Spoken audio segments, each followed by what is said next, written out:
संभालोगे तुम। जीवन तुमने दिया है, संभालोगे तुम। आशा हमें है, विश्वास है, हर मुश्किल से विधाता निकालोगे तुम। जीवन तुमने दिया है, संभालोगे तुम। आशा हमें है, विश्वास है, हर मुश्किल से विधाता निकालोगे तुम। जीवन तुमने दिया है, संभालोगे तुम।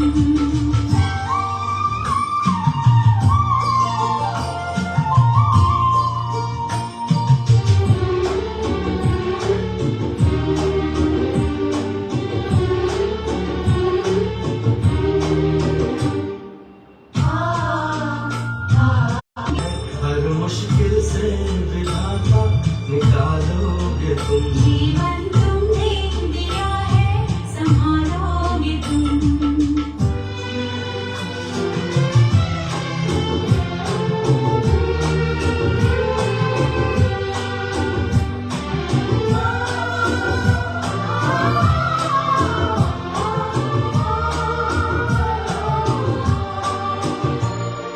छाया कहीं तो कहीं धूप है नाम कितने कई रूप है। हर शहर में तुम समाए हुए, हम सब तुम्हारे बनाए हुए। हम जो रूठे कभी तो मना लोगे तुम। हम जो रूठे कभी तो मना लोगे तुम।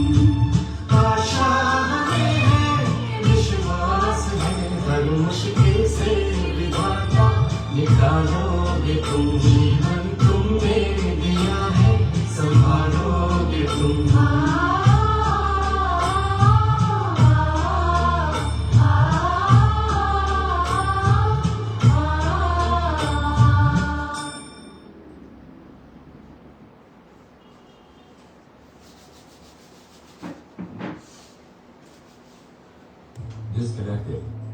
આજે આપણે 59માં મહત્વના મંગળવારની અંદર જ્યારે અહીંયા ભેગા થયા છે ત્યારે કદાચ દિવાળી પછી આપણો આ બીજો મહત્વનો મંગળવાર છે. જો કે પહેલા ડાઉટ એવો હતો કે પહેલો મહત્વનો મંગળવાર જ્યારે થયો ને 58મો દિવાળી પછી ત્યારે એવું હતું કે આજે સંખ્યા ઓછી થશે, પણ એ દિવસે ફૂલ સંખ્યા હતી આપણી પાસે. પણ સંખ્યા અને વિષય આ કેવું છે કે અલગ અલગ વસ્તુ પર છે. ઘણી વખત એવું થાય કે જ્યારે આપણે કોઈ વિષય વાંચીએ, કોઈ વક્તા વિશે આપણે જાણીએ ત્યારે આપણને એમ થાય કે આજના ટોપિકમાં શું હશે. પણ આ શું હશે એ કેવું છે કે બહારથી આપણે રેડીમેડની દુકાનની બહાર નીકળે ને તો બહાર પેલા પૂતળા પર લાગેલા કપડા કેવા હોય, એકદમ ગમી જાય એવા છે. પણ પછી આપણે એ જ કપડું આપણા શરીર પર ટ્રાય કરીએ તો ઘણી વાર આપણને ફાવે નહીં. એટલે આ વસ્તુ એના જેવી છે કે વિષયનું મથાળું વાંચતા આપણે એવું માની લઈએ કે આજના ટોપિક વિશે તો મને સંપૂર્ણ જ્ઞાન છે, કે આજના ટોપિક વિશે મને બધી માહિતી છે, તો ઘણી વખત આપણે એની અંદર ઓછા ઉતરતા. એ જ રીતે આજનો આપણો વિષય અને આપણા મહેમાન એવા હાર્દિકભાઈ કે જે સરસ એક એવો ટોપિક આપણી આગળ લઈને આવ્યા છે કે લોન વિકાસનો પુલ. લોન છે ને જીગાભાઈ, એની માન્યતાઓ ઘણી સારી પણ છે ને ઘણી નબળી પણ છે. એટલે અમે કીધું કે જેવો જેનો અનુભવ એમ. આપણા ગરડાઓને પૂછીએ ને તો એ આપણને એમ એની ગામઠી ભાષામાં એમ કે લોન એટલે એને ઊંધું કરીને દીકરા ના લેવાય, લોન ન લ્યો એમ, બરાબર એના જેવું છે. ઘણી આપણને એવી પ્રથા સમજાવે. અને એ જ લોન વિશે આજના યંગસ્ટરને પૂછીએ તો એ કદાચ એની 35-40 વર્ષની જિંદગીની અંદર એના જેટલા પણ એના એમ કહી શકાય કે એની આજુબાજુની પરિસ્થિતિ કે એનો વ્યવસાય કે જે કંઈ પણ એમાં કદાચ 50% વસ્તુ કે 60% વસ્તુ લોન ઉપર ચાલતી હોય છે.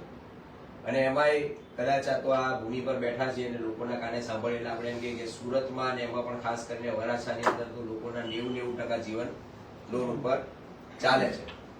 તો માન્યતા આ બધી કેવી છે કે વસ્તુ વિષયને જેને જે અનુરૂપ હોય છે. પણ આપણે જેમ દર વખતે એવો યુવા શક્તિ ગ્રુપનો હાર્દિકભાઈ અમારો પ્રયાસ એવો હોય છે કે મહત્વનો મંગળવાર એવો શબ્દ અમે એટલા માટે અહીંયા કહીએ છીએ કે આજે જેટલા પણ અહીંયા આવેલા છે એ સિવાય જે પણ ઓડિયન્સ આપણને ઓનલાઈન સાંભળે છે કે મંગળવારના દિવસે આજે 1 કલાક આપણે અહીંયા આવીએ છીએ અને જે આપણે આપણા જીવનનો સૌથી મૂલ્યવાન એવી વસ્તુ આપણે આપીએ છીએ છે સમય. તો આ સમયની અંદર દરેકના જીવનની અંદર એના વ્યક્તિગત વિકાસ માટે, એના વ્યવસાયિક વિકાસ માટે, અથવા તો એના પારિવારિક કંઈક એની અંદર સારી વસ્તુ એને જાણવા મળે, એના જીવનમાં કંઈક સારી વસ્તુ ઉતરે, એ હેતુસર આજે 1 કલાક અમારો એવો હોય છે કે અહીંયા આપણે ભેગા થતા હોય છે. અને જેમ આજે આપ આવેલા છો એ રીતે દર મંગળવારે કંઈક ને કંઈક અમારો પ્રયત્ન એવો હોય છે કે કોઈક ને કોઈક એવા સબ્જેક્ટ એક્સપર્ટ, કોઈક ને કોઈક એવા લાઈફ એક્સપર્ટ શબ્દ એટલા માટે કહું છું કે ઘણી બધી વસ્તુ કદાચ પુસ્તકમાંથી વાંચીને આપણે લોકોને સમજાવી રહ્યા, કદાચ જીવનમાં જે લોકોએ જીવેલા છે, જેમણે અનુભવ કરેલો છે, એમાંથી આપણને વધારે જાણવા પડતું હોય. એટલે એવા બધા લોકો અહીંયા આવતા હોય છે ને પોતાના જીવન વિશે, પોતાના અનુભવ વિશે વાત કરતા હોય. હવે આજનો ટોપિક જેને લાસ્ટ વીકમાં મને નીતિનભાઈ આપ્યો કે લોન આપણો એની પર સબ્જેક્ટ છે વિકાસનો પુલ, બરાબર. એટલે મેં પહેલા કીધું કે ઘણી એવી માન્યતા આપણા મગજમાં હોય કે હાલ યાર આ તો આપણે ઘણી વખત એમ કહેતા હોય કે ના લેવાય શું કરે એમ.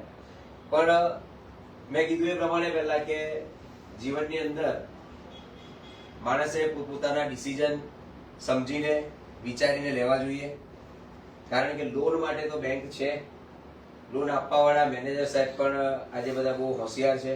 એટલે હોશિયાર પરથી યાદ આવ્યું, હમણાં લોનની એક વખત લોનના કામકાજમાં આવી રીતે બેંકમાં કાકાને ભાઈ હતા, તો એક મોટી ઉંમરના દાદા, એને થયું કે હવે અહીંયા આપણે ગામડાની બેંકમાંથી લોન લઈ 10-15 લાખની આપણે શહેરમાં જતું રહ્યું. આપણે રાજકોટ બધા હમણાં રાજકોટ બહુ હું થાય ને કે હવે અહીં રહેવાનું કઈ છે નહીં, ગામડામાં હું રાખ્યો, એટલે આપણે રાજકોટ જઈને સેટ થઈ જવું છે. બધાએ કીધું કે દાદા અહીં રાજકોટમાં એટલે અહીંયા તમે ગામડે આખું મકાન આપશો ને તો 10 લાખનું મકાન તમારું જાહે, ને રાજકોટમાં ત્યાં કાલાવાડ રોડ ઉપર 10 લાખનું ખાલી બાથરૂમ આવશે. એ ભલે આપણે જે થાય એ આપણે કઈ ઉપાધિ નથી, પણ આપણે લોન લઈને અહીંથી રાજકોટ શિફ્ટ થઈ જવું. ભાઈ હાર્દિકભાઈ લોન લેવા બેંકમાં ગયા, કાગળિયા બધા રેડી, હા પેલા કાકાના કાગળિયા કઈ ઘટે નહીં, 7-12 થી માંડીને બધા કાઢી દઈ ગયા. અને બુધવારે પેલા આગળ રિસેપ્શનમાં બતાવ્યા, એટલે પેલા ક્લાર્કે ચેક કર્યા કે કાકા કાગળ બધા રેડી છે, લોન તમને પૂરેપૂરી મળે છે, પણ હવે આમાં શું છે કે પેલા બ્રાન્ચ મેનેજર સાહેબ છે એ નવા આવેલા છે, હમણાં નવા ભણીને એટલે મળવું જરૂરી છે. એને તમે મળી જો ને પછી કઈ વાંધો નહીં, પછી તમારી લોન સેન્કશન થઈ જાય.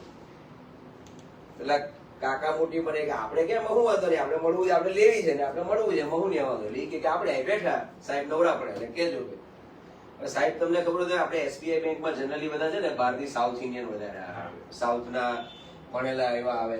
SBI બેંકમાં કદાચ ટ્રાન્સફર બહુ સરકારી બેંકોમાં વધારે થાય, અને એમાં પાછા યંગસ્ટર હોય, થોડાક બ્લેક સરખા દેખાતો, પણ હજી નવા આવ્યો એટલે કોઈને લાગે નહીં કે મેનેજર જેવા છે બ્રાન્ચના.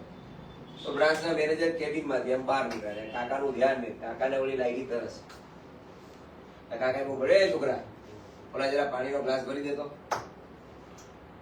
મેનેજર નથી કે હું આલું આ બ્રાન્ચનો મેનેજર, આ કાકા આવ્યા નહીં મને એમ કે પાણી ભરી દેતો, પણ થોડો સભ્યતા વાળા ભણેલા હોય, હું સભ્યતા તો હોય એટલે કે હાલો કાંઈ વાંધો નહીં કાકા ભરી દો.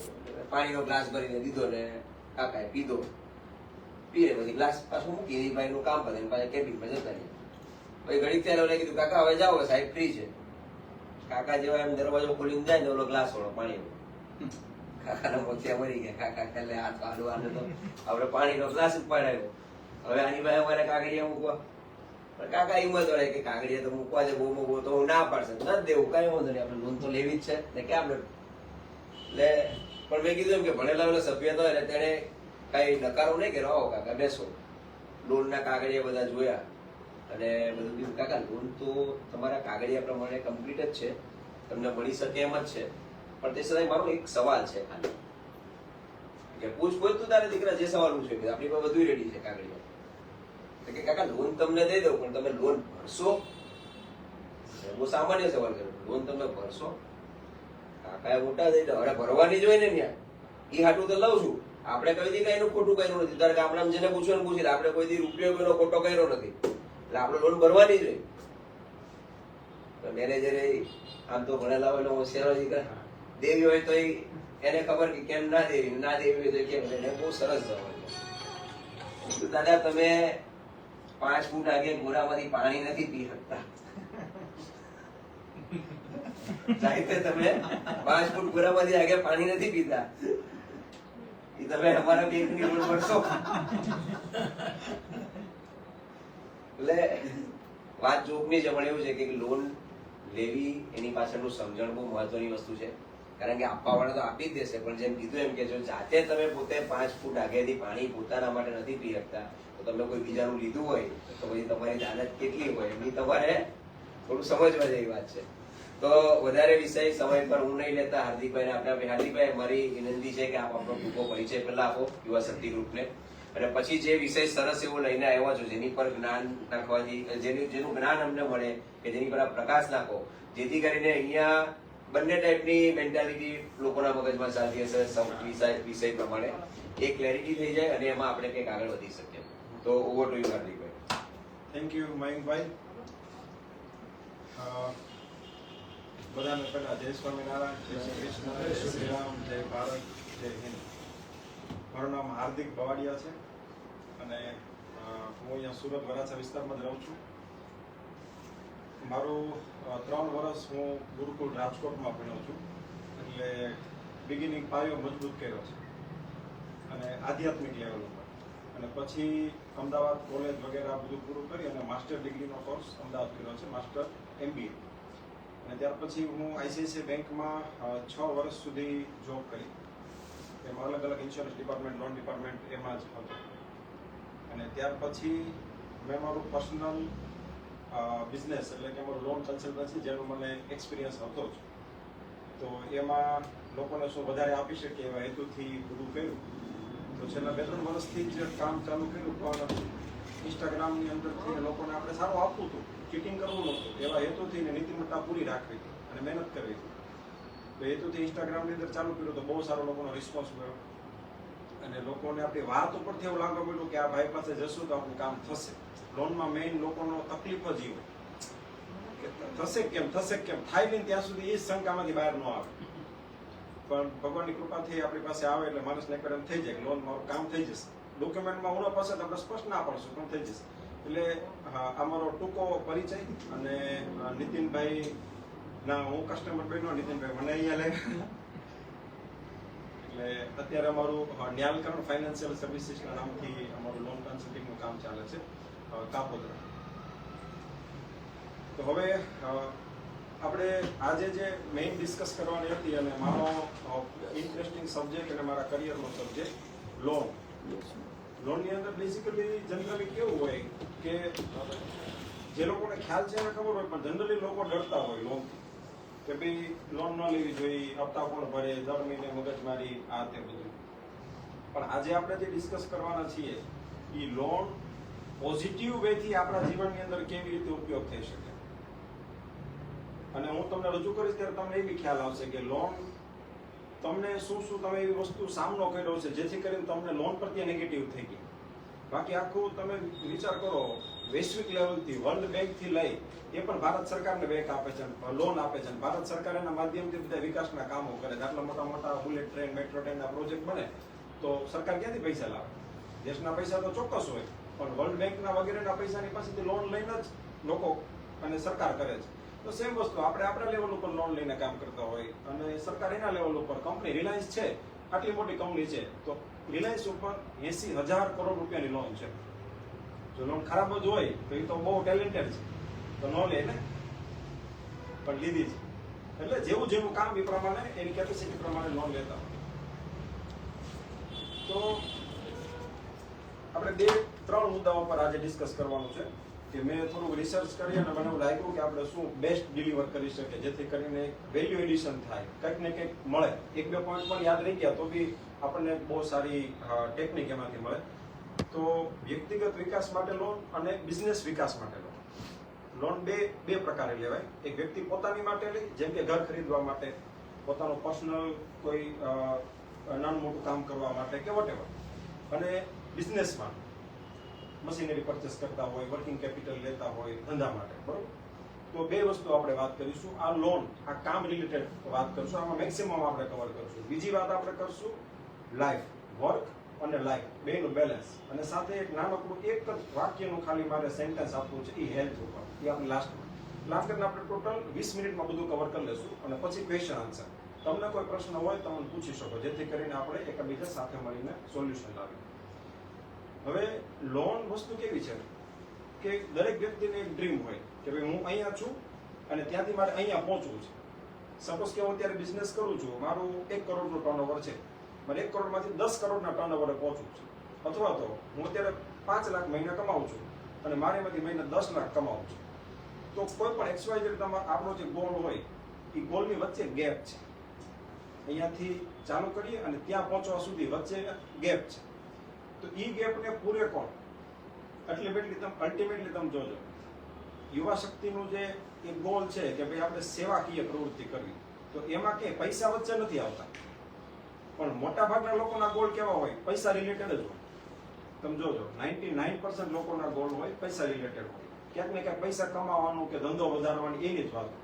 બરોબર? તો અહીંયા આપણે છીએ ત્યાંથી જ્યાં આપણે પહોંચવું છે એ બંનેની વચ્ચેનો એક ડિસ્ટન્સ છે. એ ડિસ્ટન્સ પોઝિટિવલી તમે લેશો તો એ લોનથી જલ્દી ફિલઅપ થઈ જશે. કેવી રીતે? પેલું આપણે કહીએ કે વ્યક્તિગત વિકાસ માટે લોન. દાખલા તરીકે કોઈ મિડલ ક્લાસ પરિવાર છે અથવા તો કોઈ અપર ક્લાસ પરિવાર છે, બંને ફેમિલી છે, તો એના સન કે ડોટરને વિદેશમાં અભ્યાસ કરવા માટે જાવું છે. બરોબર? હવે કા પૈસા છે કા પૈસા નથી. જો પૈસા છે તો પોતાના પૈસા તો અમીર હોય, એક્સ્ટ્રા અમીર હોય, એ લોકો 50 લાખ કરોડ રૂપિયાનો ખર્ચો કરીને અમેરિકા, કેનેડા, જર્મની વગેરે મોકલી શકે. પણ જેનો છોકરો ટેલેન્ટેડ છે, એને બહાર જવું છે, મહિને 5 લાખ રૂપિયા કમાઈ એવી કેપેસિટી એને દેખાય છે, છતાં પણ મધ્યમ ક્લાસના લોકો છે એ વિદેશ જઈ શકતા નથી અથવા તો ભારતની સારી યુનિવર્સિટીમાં ભણી નથી શકતા. બરોબર? તો હવે આ જગ્યાએ તમે જો એજ્યુકેશન લોનની સુવિધા ન હોય તો મોટા ભાગના લોકો ન જઈ શકે.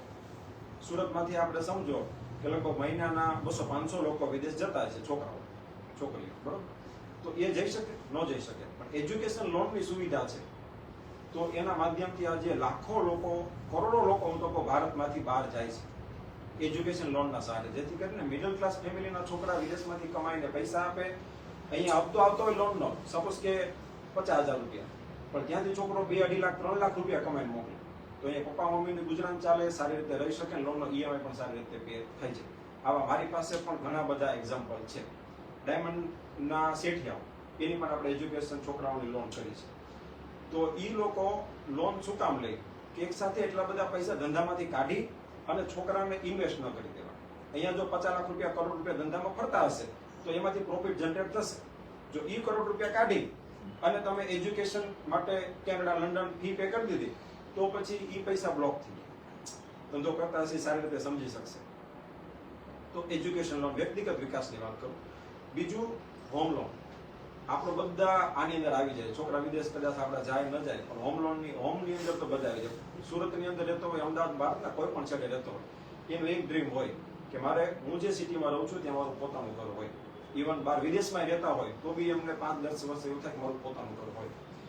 તો ઘર છે એ માણસ જો પોતાની મૂડીથી લેવા ધારે તો એને 20 થી 30 વર્ષનો સમય લાગી જાય.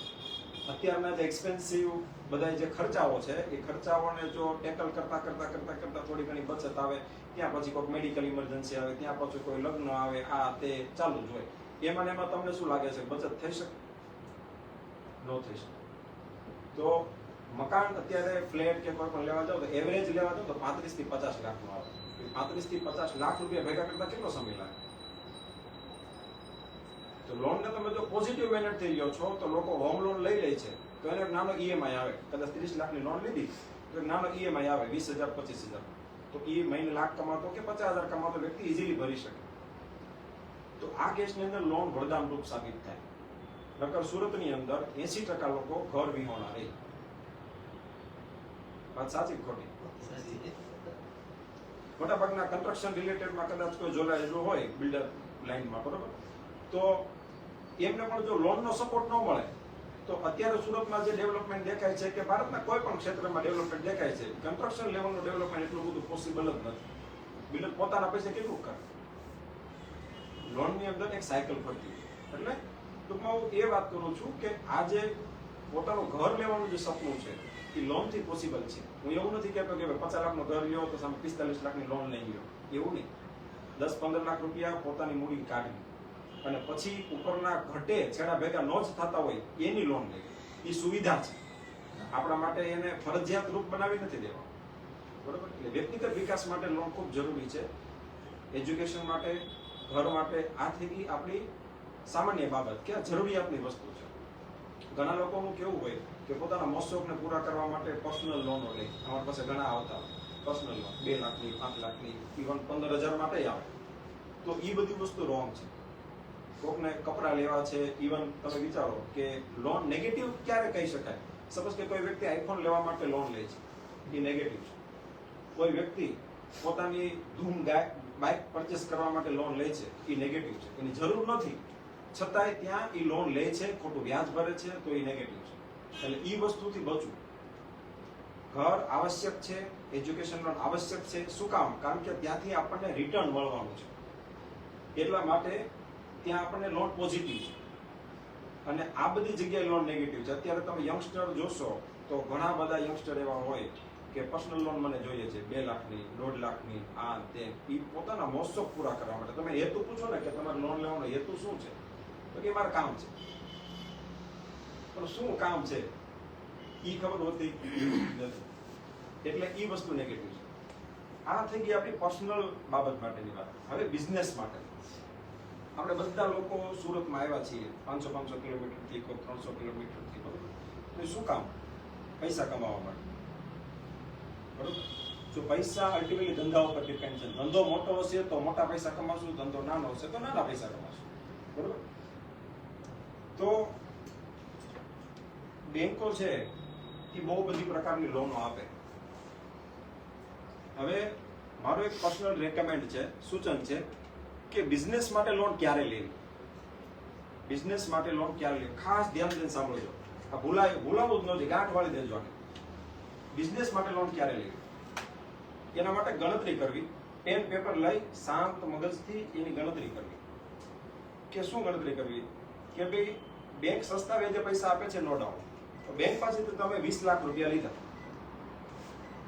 ગણતરી કરજો. 20 લાખ રૂપિયા તમે બેંક પાસેથી લીધા, 10% વ્યાજે લીધા, બરોબર છે? એટલે વર્ષનું 2 લાખ રૂપિયાનું વ્યાજ થયું.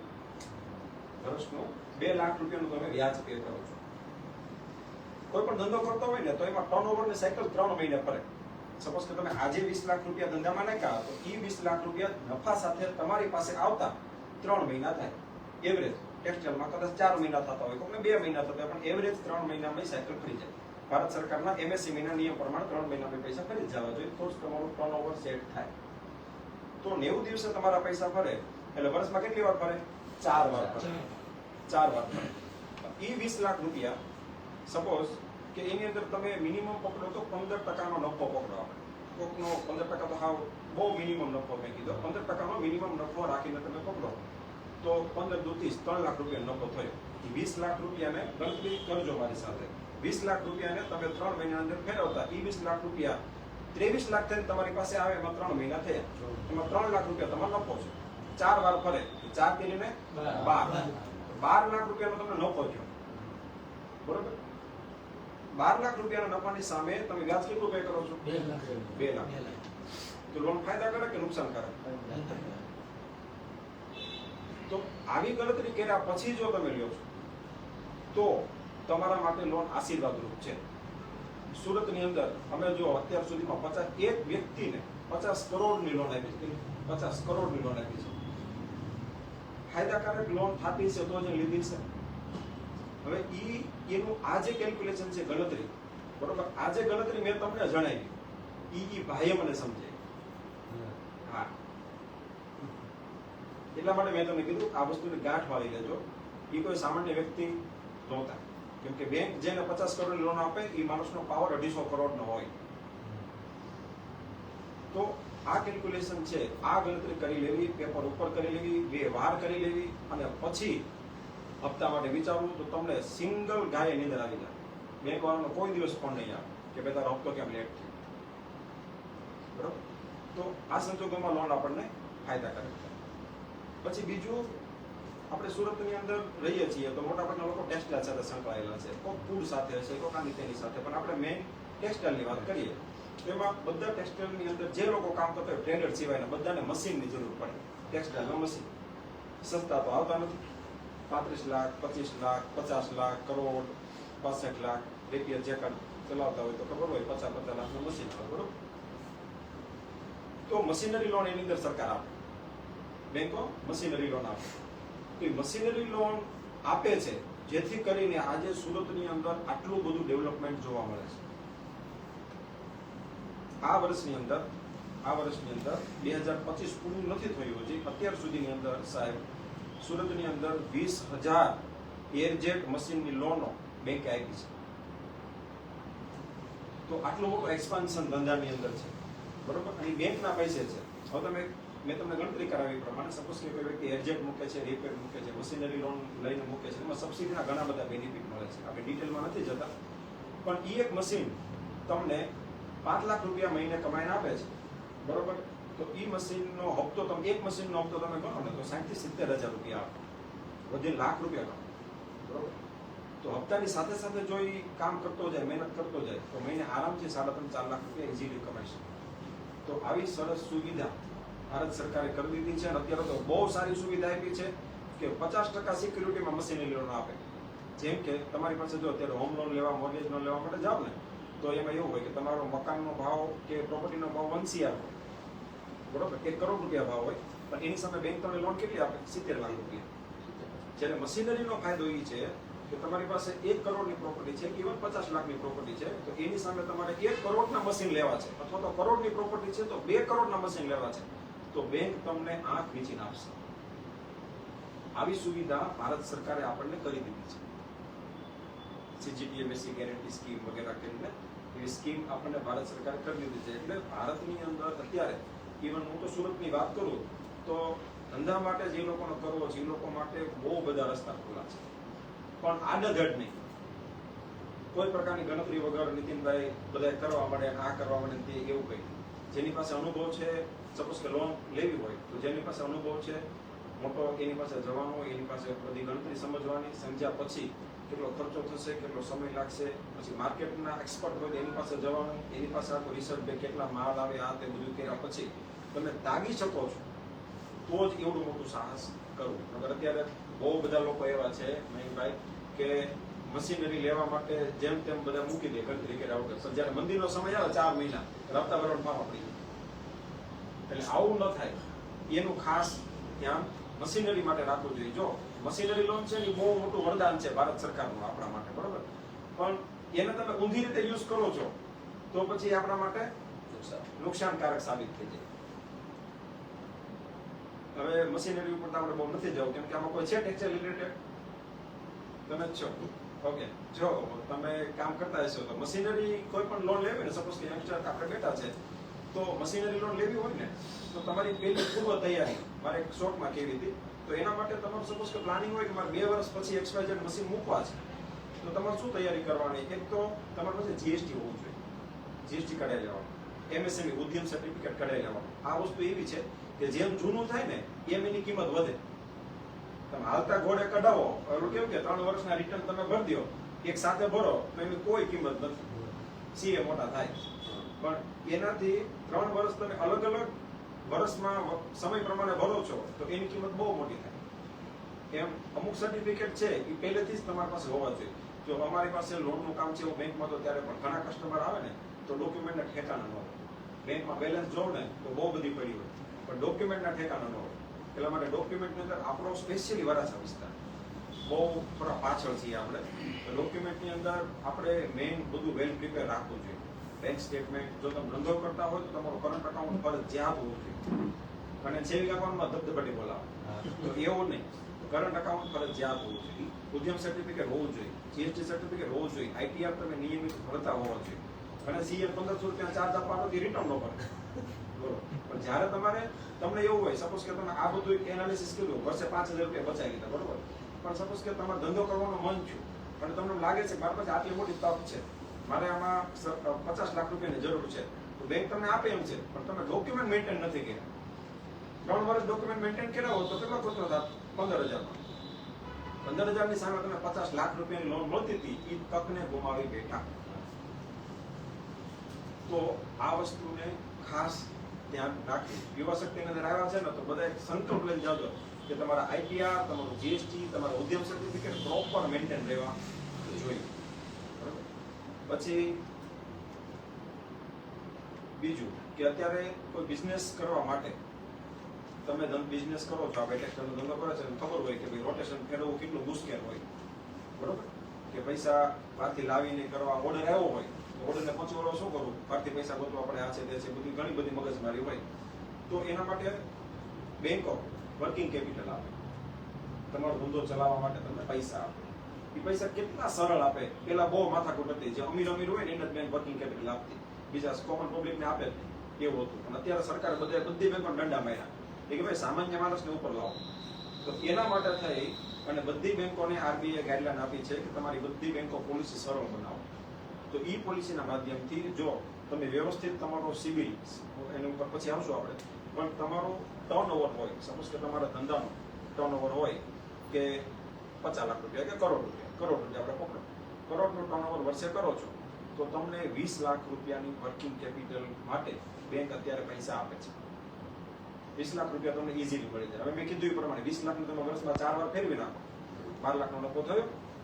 એમાં તમે સામે વ્યાજ કેટલું ભરો છો? ખાલી 2 લાખ રૂપિયા, 3 લાખ રૂપિયા. વર્કિંગ કેપિટલ આપણા બધા માટે બહુ જ ફાયદાકારક અત્યારે છે. પણ એના માટે શું કરવું પડે? જીએસટી નું ટર્નઓવર મેન્ટેન કરવું પડે. આપણે થોડો ઘણો ટેક્સ બચાવવા હાટુથી જીએસટી નું ટર્નઓવર ન કરીએ તો એવું ન કરો. એનાથી શું થાય કે તમને જે સરકાર બેનિફિટ આપવા માંગે છે, જે સસ્તા વ્યાજે, તો એ તમને નહીં મળે.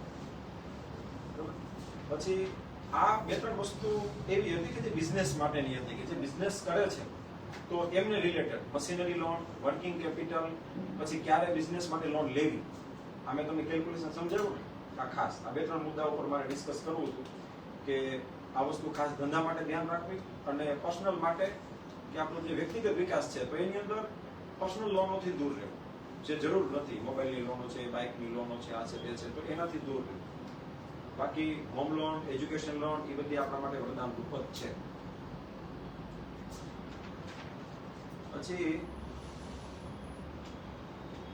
લોન, જ્યારે પણ આપણે લોન લઈએ ત્યારે આપણો સિબિલ એ બહુ મહત્વનો છે. સિબિલ એટલે શું? આ ખાસ સમજો, ભલે ધ્યાન રાખીને સમજો. અત્યારે ભલે તમારા માટે ઉપયોગી નહીં હોય, પણ 5 વર્ષ પછી તમારા માટે અથવા તમારા છોકરા માટે આ વસ્તુ ઉપયોગી થવાની જ છે. સિબિલ પૈસા વગર એક ડગલું આગળ ભળાય એમ નથી. ગામડે ગયા હતા ને 20 દિવસ માટે, તો ત્યાં 1000 રૂપિયા ખીચા હોય તો 20 દી નીકળી જાય. 1000 રૂપિયાથી સુરતમાં કેટલા દિવસ નીકળે? એટલે પૈસા વગર કાંઈ નહીં થાય. એટલે ધંધો છે ને એ આપણો પ્રાણ છે, અને ધંધાનો પ્રાણ શું છે? પૈસા. પૈસા ક્યાંથી આવશે? બેંક પાસેથી. તો બેંક માટે સિબિલ મહત્વનો છે. સિબિલ એટલે શું ખબર? કે તમે કોઈકની પાસેથી પૈસા લીધા. હવે માનો કે મેં નીતિનભાઈ પાસે 5 લાખ રૂપિયા લીધા. હવે મેં નીતિનભાઈ મારા પાસે ઉઘરાણી કરી કે હાર્દિકભાઈ તમે 5 તારીખનો વાયદો આપ્યો તો આપ્યા નહીં, કીધું 10 તારીખે આપ દઈશ. 10 તારીખે વાયદો ચૂકી ગયો, આપ્યા નહીં. 15 તારીખે આપ દઈશ, આપ્યા નહીં. નીતિનભાઈ ઉઘરાણી ટાઈટ કર. હવે ભાઈ આપવા જ પડશે, મારે ભી છે, બરોબર? તો ઈ નીતિનભાઈ ની અંદર મારી ઇમ્પ્રેશન શું થઈ? બીજી વાર નીતિનભાઈ પાસે 5 લાખ રૂપિયા લેવા જાઓ તો પહેલા કઈ આપ દેશે? આ વસ્તુને લેખિતમાં આપો, એનું નામ સિબિલ. બેંક એનો રેકોર્ડ મેન્ટેન રાખે. સપોઝ કે તમારો હપ્તો 5 તારીખનો હોય તો 5 તારીખે ભરી દીધો, 4 તારીખે તમારા અકાઉન્ટમાં બેલેન્સ મેન્ટેન છે અને 5 તારીખે હપ્તો ઓટોમેટિક કપાઈ ગયો છે, તો બેંક તમને આંખ વીચીને પૈસા આપે. શું કામ? કે આ ભાઈ મારે 5 વર્ષથી મેં રેગ્યુલર પૈસા ભરે છે, આપો બીજા 50. તો તમને આપશે. તમારી પાસે પ્રોપર્ટી હોવા છતાં અથવા તો નહીં હોવા છતાં બેંક તમને પૈસા આપશે, કારણ કે તમારો સિબિલ મેન્ટેન છે.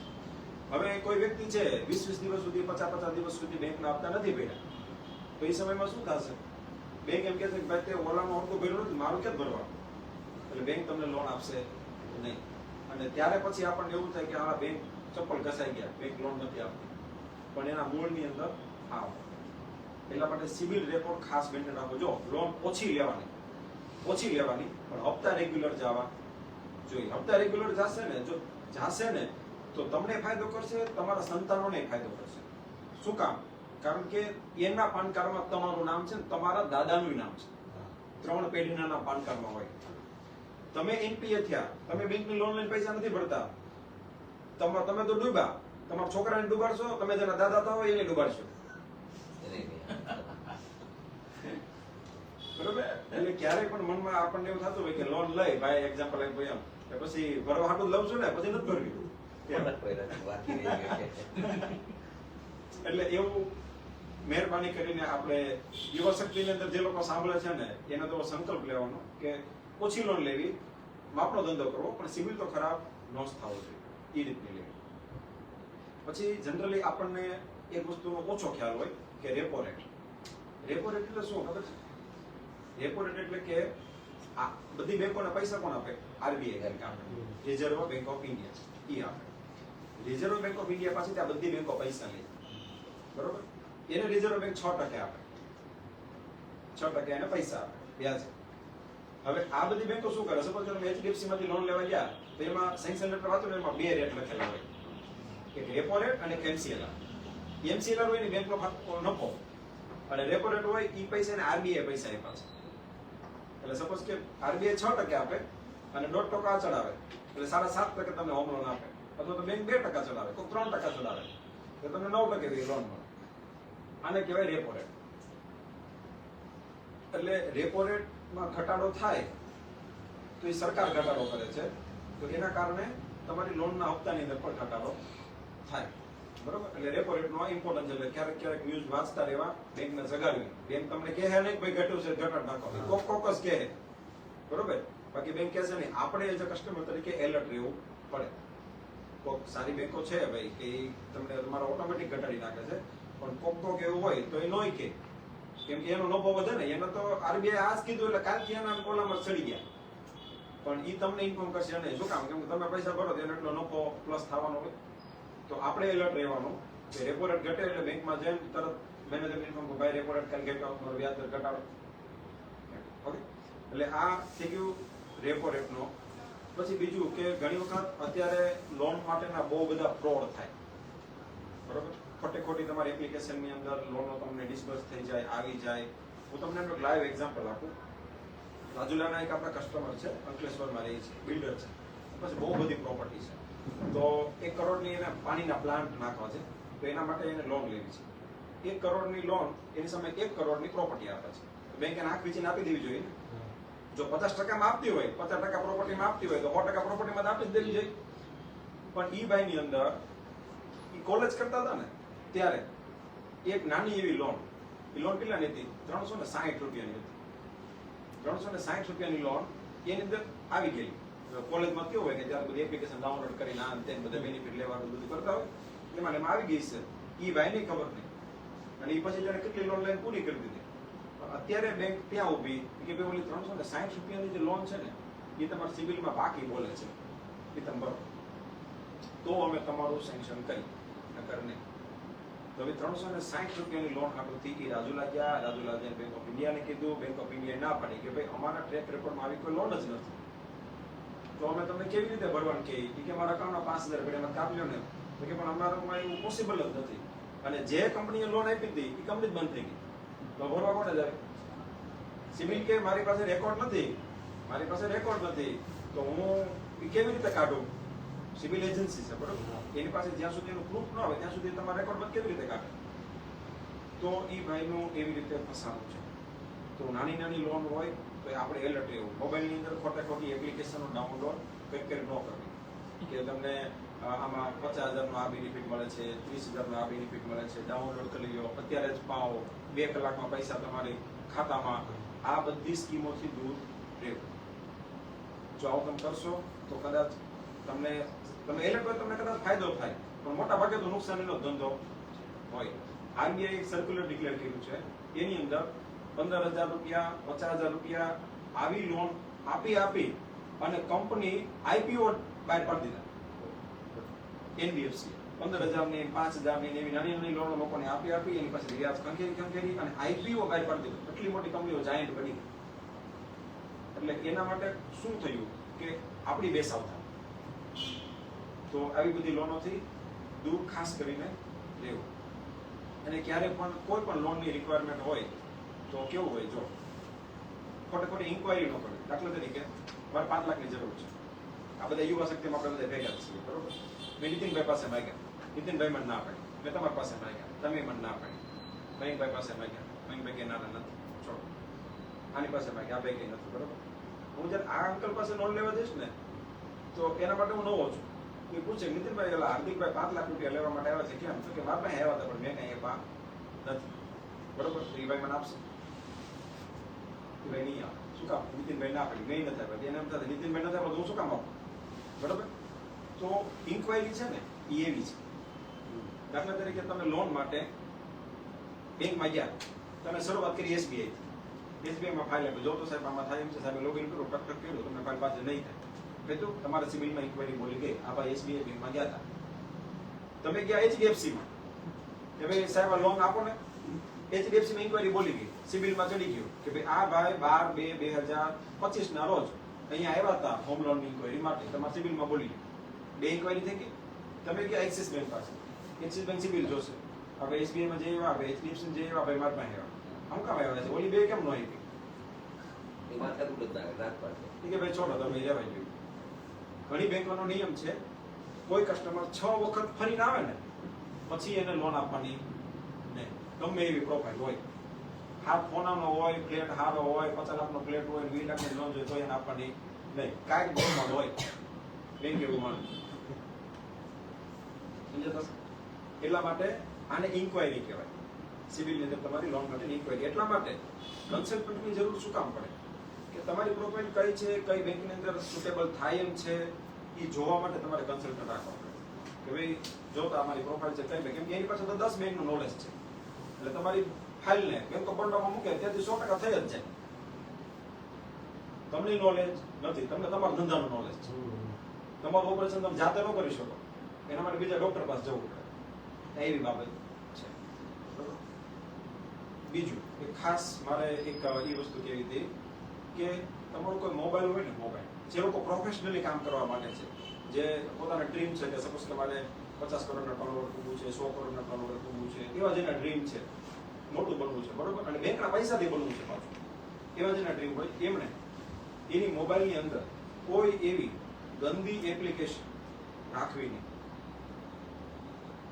ગંદી એપ્લિકેશન, હવે હું શું કહેવા માંગુ છું એ તમે બધા સમજી ગયા છો, બરોબર, એવી રાખવી નહીં. કારણ કે જો, અને બીજું, તમે આ જે ગેમ હોય બધી, એમાં પૈસા ઇન્વેસ્ટ કરી અને કોઈ તમે ગેમ રમતા હોય, કોઈ ટેબલમાં જુગાર રમતા હોય, આ તે બધી એવી ઘણી બધી ગેમો ચાલતી હોય, તો એવી ગેમો તમારા મોબાઈલની અંદર પ્રોફેશનલ વ્યક્તિના મોબાઈલમાં હોવી જોઈએ કે જેમાં તમારો રજિસ્ટર્ડ નંબર હોય, જે નંબર તમે બેંકમાં આપ્યો હોય, જે નંબર તમારા અકાઉન્ટની સાથે લિંક હોય, એ જે નંબર જે ફોનમાં હોય એ ફોનની અંદર આવી બધી ગેમો હોવી જોઈએ. કારણ કે અત્યારે બધી બેંકોની પાસે AI છે, અત્યારે એવી સિસ્ટમો છે કે તમારું પાન કાર્ડ છે ને, એમાં તમારો આધાર કાર્ડ, તમારો મોબાઈલ નંબર, બધી જ વસ્તુ લિંક. હવે અહીંયા તમે બેંક પાસે લોન લેવા માટે આવ્યા છો, તમે સામે બેઠા છો, સાહેબ અહીંયા બેઠા છો, સાહેબ તમારું પાન કાર્ડ નાખે, તમારો મોબાઈલ, સાહેબ OTP આપો, તમે OTP આપો, OTP આપે એ બધું જોવે. OTP આપો એટલે એમાં ઘણી બધી તમારા રાઇટ્સ લઈ લે, તમારું ફોન જોવાનું, તમારી ઇન્ટરનલ જે પેલી ફાયરવોલ હોય ને એ જોવાના બધા એ લોકો રાઇટ્સ લઈ લે. હવે જ્યારે ઈ લે છે ને, તો તમારા મોબાઈલની અંદર એવી એપ્લિકેશનો છે, જે ગેમ છે, જે મની કંટ્રોલ વાળી ગેમો છે, પૈસા ઇન્વેસ્ટમેન્ટ કરીને કરો છો, કે બીજી ત્રીજી કોઈ ફોન ગેમ છે કે વોટેવર, બરોબર, એ બધી છે, તો એની અંદર આવે છે તો તરત તમારા એ PC ની અંદર દેખાય, સાહેબને ખબર પડી કે આ ભાઈનું બિહેવિયર આ ટાઈપનું છે, એટલા માટે એને પૈસા દેતા પહેલા સાવધાન. પોસિબલ છે કે ભાઈ ગેમની અંદર પણ પૈસા નાખવા માટે તમારી લોનનો ઉપયોગ કરે, એટલે આ બધી વસ્તુ બહુ ઇમ્પોર્ટન્ટ છે. તમે જ્યારે મોટી લોન લેવા માટે જશો ને, ત્યારે બેંક તમને આખા સ્કેન કરી લેશે. તમે શું વિચારો છો ને એ બેંક તમને સામેથી કહી દેશે, નીતિનભાઈ તમે કાલ આવું વિચારતા હતા. એટલે એટલી બધી ટેકનોલોજી છે કે તમે મોબાઈલની અંદર માનો કે જે ટ્રાન્ઝેક્શન કરો છો એ બેંક જોવે જ છે, તમે એક એપ્લિકેશન ડાઉનલોડ કરો છો તો બેંક જોવે છે, એટલે લોન લેવા જાવ છો ત્યારે જોવે છે, બાકી નથી જોતી. એટલે આ બધી વસ્તુ ઇમ્પોર્ટન્ટ છે કે તમારું બિહેવિયર જો પોઝિટિવ હોય, તમે સારા તમારી અંદર એપ્લિકેશનો છે, આ છે તે છે, બધું યુઝફુલ એપ્લિકેશનો છે, એ બધી તમે યુઝ કરો છો તો એનો કોઈ ઇશ્યુ નથી. પણ આવી એપ્લિકેશનો આપણા મોબાઈલની અંદર હોવી જોઈએ નહીં. એટલીસ્ટ એમાં તો ન જોવી જોઈએ કે જે ફોન તમે બેંક સાથે કનેક્ટ કરીને રાખો છો, જે તમારો પર્સનલ નંબર છે એની સાથે તો ન જોવું જોઈએ, બરાબર. એટલા માટે મેં કીધું એ પ્રમાણે કે બેંક ઘણી છે, પણ બધી બેંકોની અંદર ઓફરો અલગ અલગ પ્રકારની ઘણી છે. સરકાર સ્કીમે બહુ બધી, સ્ટેન્ડ અપ ઇન્ડિયા, સ્ટાર્ટઅપ, આ તે, વુમન એમ્પાવરમેન્ટ, બધી સ્કીમો આપે છે, બરોબર છે. પણ એના માટે સાચા સલાહકારને, સાચા કૃષ્ણને પસંદ કર્યા પછી જ યુદ્ધ લડવા જાઓ. લોન એવી વસ્તુ છે કે તમને નોલેજ ન હોય તો ફસાઈ જાઓ. બીજું, બેનો બેઠા છે એટલે લેડીઝ એમ્પાવરમેન્ટની વાત કરી દઈએ કે ભારત સરકાર અત્યારે લેડીઝ ઉપર બહુ ફોકસ કરે છે. દસ્તાવેજમાં તમે લેડીઝનું નામ નાખો, રેટમાં બેનિફિટ મળે છે. મશીનરી લોન લેતા હોય તમે લેડીઝનું નામ નાખો, સબસિડી એક્સ્ટ્રા મળે છે. રેટમાં બેનિફિટ મળે છે. રેટમાં બેનિફિટ કેટલો મળે? 100%. કોઈ 10 કરોડની લોન લેતો હોય લેડીઝના નામ ઉપર લે, 100%નો બેનિફિટ. ક્યાં બેનિફિટ ગયો? એટલે લેડીઝની ભાગીદારી હોવી જોઈએ 60% કરતા વધારે, 65% 62% એવી ભાગીદારી. સપોઝ કે આપણે 3 જણા પાર્ટનરશિપ ફોર્મ કરી તો અમારી બેની વાઈફ અને તમે જેન્ટ્સ તરીકે 3 જણા થઈ ગયા તો આનો બેનો હિસ્સો 30%, તમારો હિસ્સો 30%, 40%, બરોબર? તો લેડીઝ ડોમિનેન્ટ ફોર્મ થઈ ગયું તો એમાં તમને બધા બેનિફિટ મળે. એટલે કોઈ પણ પેલું બનાવો અત્યારથી ડોક્યુમેન્ટ તમે કોઈ પ્રિપેર કરતા હોય તો તમારી વાઈફને એમાં ઇન્વોલ્વ કરવા માટેનું ચાલુ કરવું, જેથી કરીને ભવિષ્યની અંદર ક્યારેય તમારે લોન લેવાની થાય તો ઈ ફર્મ તમારી મજબૂત બની જાય. બરાબર?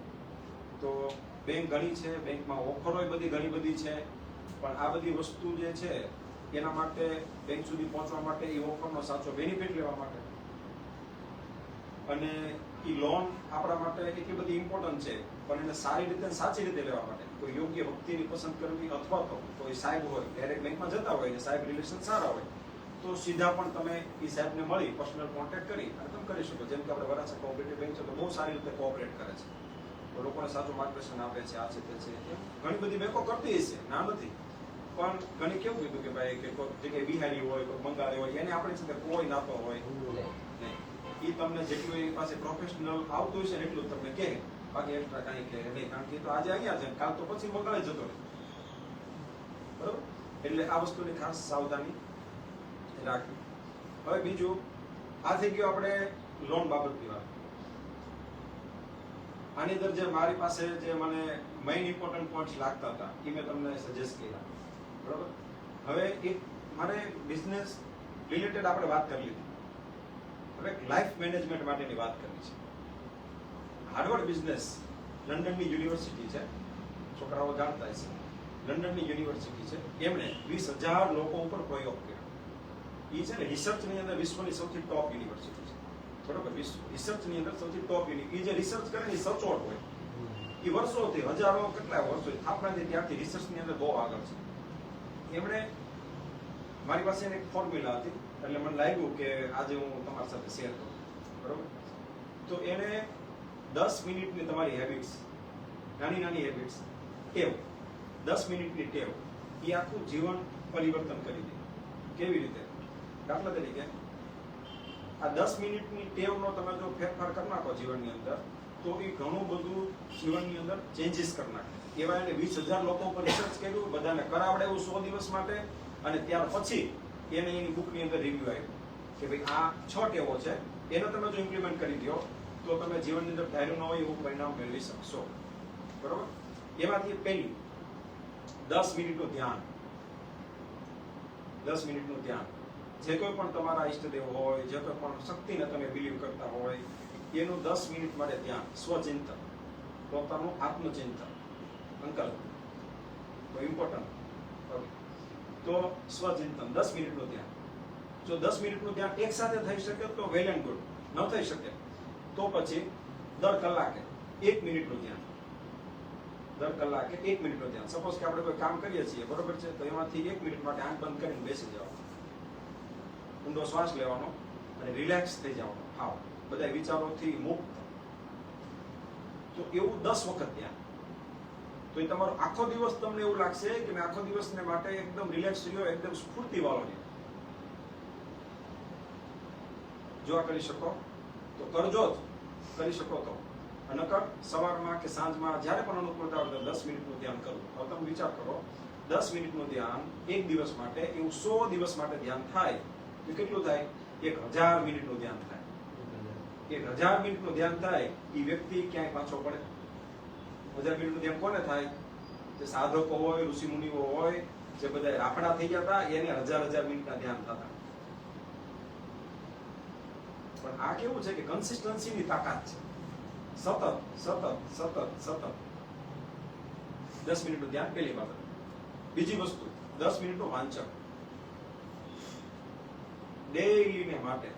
ઇવન મોબાઈલમાં કોઈ સારી બુક હોય એ વાંચી લેવી, અથવા તો કોઈ તમને જે ગમતી આધ્યાત્મિક ભાગવત, મહાભારત, રામાયણ, દેવી પુરાણ, આ તે ગમે તે બહુ બધા પુસ્તકો છે આપણી પાસે, બરોબર છે. એમાંથી જે કોઈ પુસ્તક ગમે એક પુસ્તકને લઈ ઓફિસે રાખી દેવાનું, ઘરે રાખી દેવાનું. જ્યારે પણ તમને સમય લાગે ભાઈ મને આ સમયમાં મને મજા આવે, સપોઝ કે મારો સ્પેસિફિક ટાઈમ છે તો સવારમાં 8:30 વાગ્યાનો છે, ઓફિસ જતા પહેલા વચનામૃત વાંચું તો એ મારો સમય છે.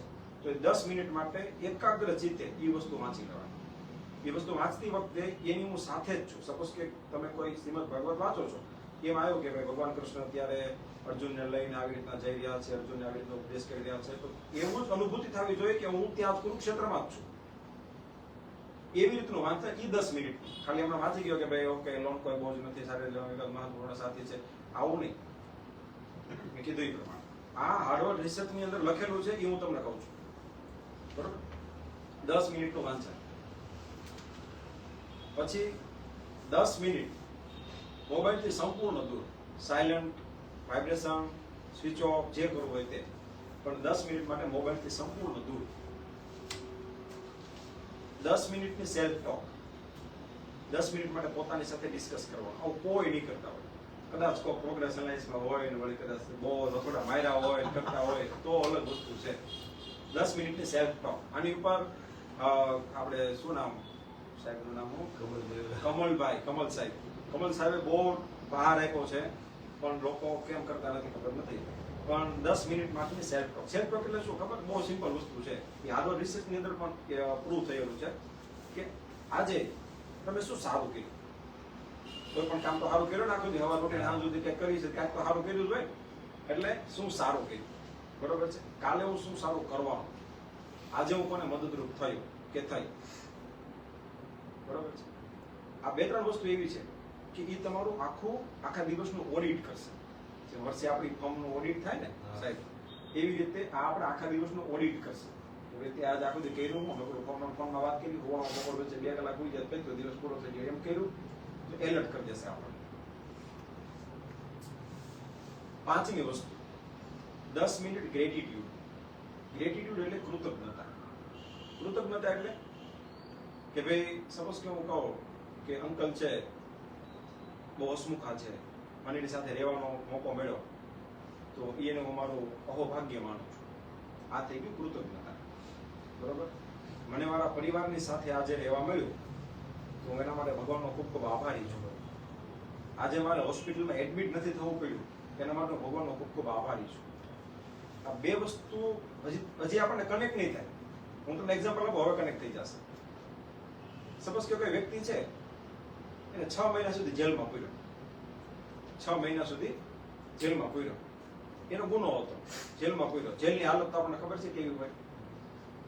ત્યાંથી આવ્યા પછી, જેલમાંથી છૂટ્યા પછી તમને પહેલું કોને મળવાનું મન થાય? ફેમિલી, પરિવાર, બરોબર છે. શું કામ? કારણ કે આપણી સાથે આપણે બધા કનેક્ટેડ છીએ. તો ભગવાને આપણને રોજ એવો અવસર આપે છે કે તમે પરિવારની સાથે રહી શકો. એના માટે આભારી ન થવું પડે. તો પછી કૃતજ્ઞતા છે. આપણને કૃતજ્ઞતાનો કોઈ અહેસાસ થતો નથી. બીજું મેં શું કીધું? કૃતજ્ઞતા, ગ્રેટિટ્યુડ ને મેં એક્ઝામ્પલ આપ્યું હતું. એક તો ફેમિલી, પછી બીજું હા કે ભગવાનનો કોઈ પણ કાર્ય માટે આભાર માનો. સપોઝ કે તમે યુવા શક્તિની અંદર છો તો એવું ગ્રેટિટ્યુડ હોવું જોઈએ કે ભાઈ આજે મને આ સેવા કરવાનો અવસર મળ્યો. નીતિનભાઈ છે આ જે ઓલા કેન્સર વાળા વ્યક્તિને ત્યાં, બરોબર, અને ત્યાં જઈ અને નીતિનભાઈએ જે આપ્યું તો એના માટે નીતિનભાઈને ગ્રેટિટ્યુડ હશે. એને ઓહો થતું હશે કે સરસ કામ, મારાથી સરસ કામ થયું. એવું દરેક વ્યક્તિ માટે થવું જોઈએ. એનું નામ ગ્રેટિટ્યુડ. ગ્રેટિટ્યુડ જ્યારે માણસ કરે છે, કૃતજ્ઞતા વ્યક્ત કરે છે, ત્યારે એ પોઝિટિવ એનર્જીને એટ્રેક્ટ કરે છે. એટલે એનું માઇન્ડસેટ છે ને પોઝિટિવ વાઇબ્રેશનોથી જ છલોછલ રહે. તમે કોઈ સંત મહાત્મા જો તો એને થીંગડા કપડા મારેલા હોય પણ મોઢામાં પણ આમ એટલું બધું હાસ્ય હોય. એ શેના માટે? કારણ કે એ નજ તૂટીને નવી પ્રાર્થના ભગવાન એ જ કરે કે હે ભગવાન તમે મળ્યા, મારે બીજું કાંઈ નથી જોતું. તમે મને શ્રેષ્ઠ મેળા છો, મારા આવો ભાગ્ય છે, આ છે તે છે. જેતપુરની અંદર એક શ્રી હરિ સ્વામી કરીને હતા, અમારા સ્વામિનારાયણ સંપ્રદાયની વાત કરું છું. શ્રી હરિ સ્વામી કરીને હતા. એકવાર સંતોની સેવા કરતા હતા તો સ્વામીએ રાત્રે ઉઠી, સ્વામી બીમાર હતા અને રાત્રે ઉઠીને સંતોને કીધું કે સાધુ સ્વામી કોનામાં થીંગડા મારેલા હતા અને વૃદ્ધ હતા. એ કે સાધુરામે કે મારી જેટલું આ બ્રહ્માંડમાં અમારી જેટલું કોઈ સુખી નહીં હોય. કઈ દિશામાં સુખી છે? એની પાસે કાંઈ નહોતું, કપડાને થીગડા હતા અને બીમાર હતા, બધું છતાં એવું બને છે કે મારી જેટલું કોઈ સુખી નહીં હોય, આ બ્રહ્માંડમાં માર્યા હોય. તો આ એનું ગ્રેટિટ્યુડ છે, એની કૃતજ્ઞતા છે. અને આ કૃતજ્ઞતા બહુ ઇમ્પોર્ટન્ટ છે. આપણને કેવું આપણે છે ને હંમેશા ને માટે ઇવન હું પણ આવી ગયો, આપણે બધા લોકો અભાવની સ્થિતિમાં વર્તતા હોય. આપણે કહે છે એની કરતા જે નથી એના માટે વધારે ચિંતન કરતા હોય. હા,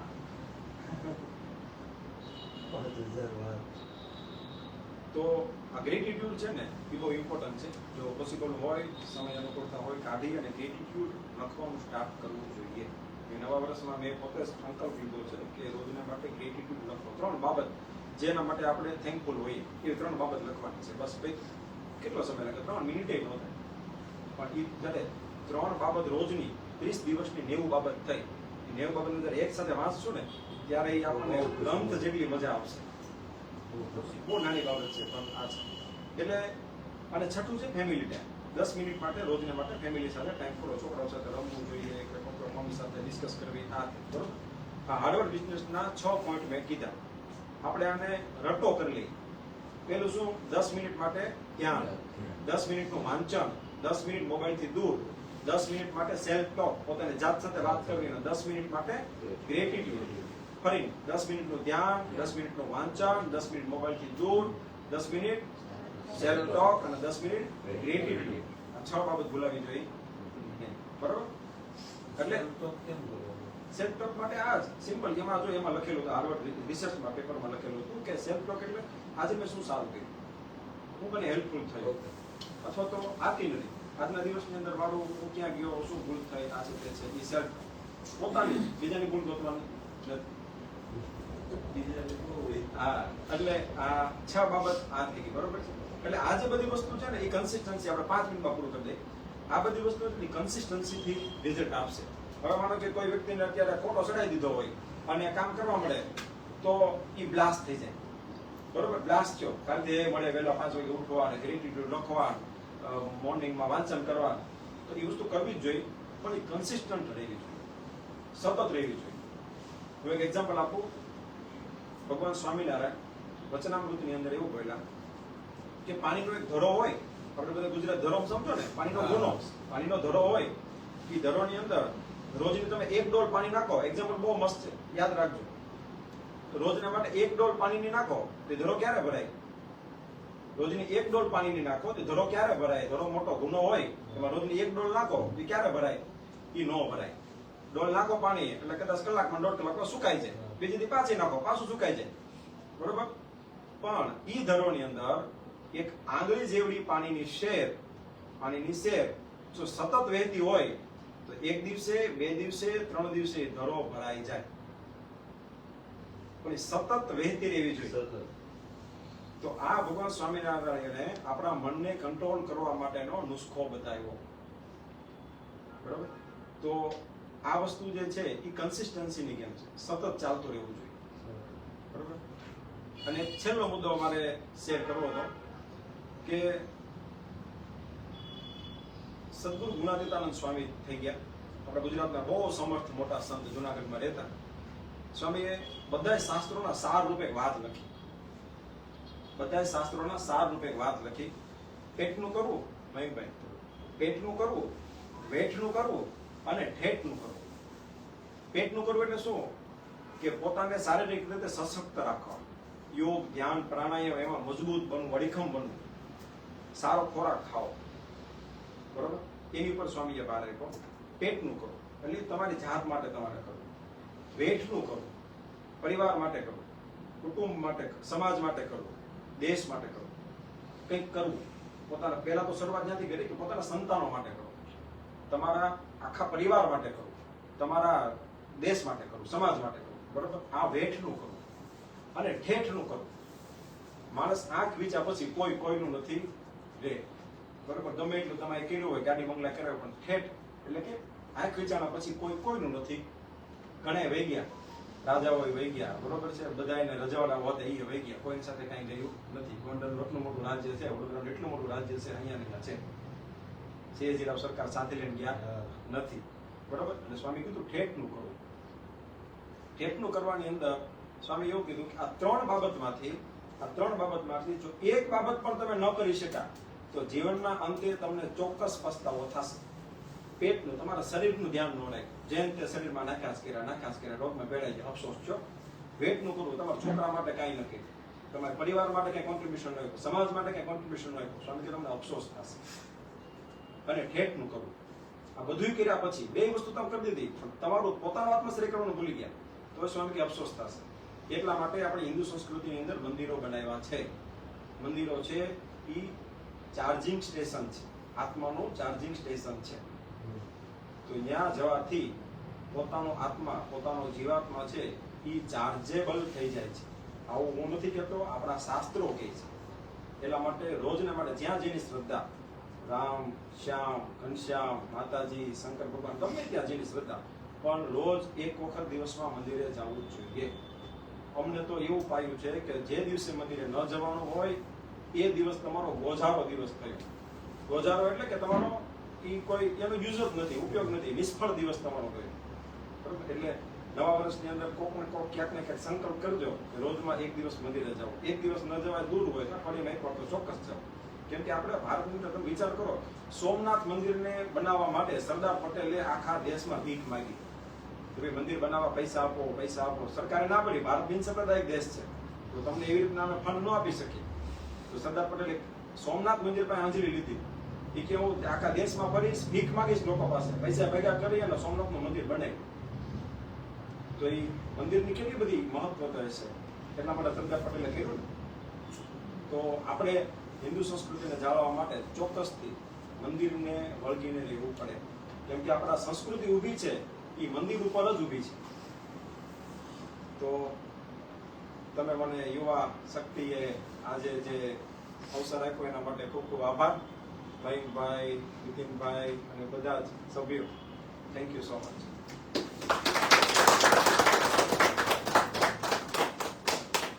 આપણો ઓફિશિયલી સમય પૂરો થઈ ગયો છે, એટલે હું એવું માનું કે કદાચ કોઈને કઈ વ્યક્તિગત સવાલ હોય તો પૂછી જઈએ આપણે લોનને રિલેટેડ, કે કદાચ કઈ ક્વેરી હોય તો. બાકી હાર્દિકભાઈ ઘણું ખરું એવું સમજાયું છે, એટલે મતલબ કે જીવનના વ્યક્તિગત વિકાસથી લઈને પૂર્ણાહુતિ પણ વ્યક્તિગત વિકાસ પર છે. કે વ્યક્તિગત વિકાસ શરૂઆત થતા આધુનિક રિલેટેડ હતો કે આપણે લોન અને જીવનના ધંધાકીય રીતે, અને જ્યારે પૂર્ણાહુતિ થઈ ત્યારે બી વ્યક્તિગત વિકાસ હતો, પણ એ આધ્યાત્મિક રીતે હતો કે આધ્યાત્મિક રીતે પણ આપણે વ્યક્તિગત વિકાસથી જીવનમાં આગળ વધવું જોઈએ. તો ખૂબ ખૂબ આભાર હાર્દિકભાઈ, આપણો સરસ એવું આપણે ડિલિવર કર્યું દરેકને. અને જે આપણો ગોલ હોય છે કે આપણને વ્યક્તિગત લાઈફની અંદર કંઈક સારું એવું એથી જાણવા મળે, એ આજે આપણે વ્યવસાયિક રીતે પણ મળ્યું અને આપણા પોતાના વ્યક્તિત્વની અંદર આપણે કઈ રીતે ઉન્નત કરી શકીએ જીવનને, આપણા જીવનને, આપણા પરિવારને આપણે ભગવાન સાથે અને આપણા કાર્ય સાથે કઈ રીતે જોડી શકીએ, એના વિશે સરસ એવું હાર્દિકભાઈ ડિલિવર કર્યું. એ બદલ હાર્દિકભાઈ યુવા શક્તિ પરિવાર તરફથી આપનો ખૂબ ખૂબ આભાર. Thank you. અને આપણે ઓફિશિયલી અત્યારે છૂટા પડીએ છીએ આપણા કાર્યક્રમમાં, બરાબર. બાકી જેને સમય હોય બેસે, કારણ કે લોનની વાતો એવી છે કે હાર્દિકભાઈ સ્ટોપ કરો.